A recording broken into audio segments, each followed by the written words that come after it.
నమస్తే అందరికి. మా ఫస్ట్ ఎగ్జామ్ అయిపోగానే అందరం కలిసి తేజు బర్త్డే సెలబ్రేట్ చేయడానికి ఒక మంచి ప్రైవేట్ థియేటర్ బుక్ చేసుకున్నాం.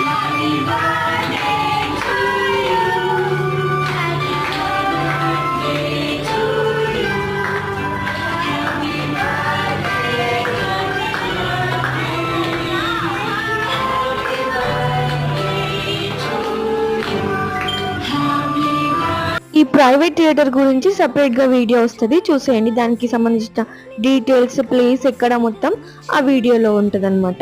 ఇప్పుడైతే మా తేజ బర్త్డే మేము ఎలా సెలబ్రేట్ చేసాము, ఎలా ఎంజాయ్ చేసాము అని ఈ వీడియోలో చూసేయండి. ఇంకెవరైనా సబ్స్క్రైబ్ చేసుకోకపోతే వెళ్ళి సబ్స్క్రైబ్. మేమైతే మస్తు ఎంజాయ్ చేసినాం. మా వీడియోస్ ఇంకా డాన్సెస్ కూడా వేసాము, చూసేయండి.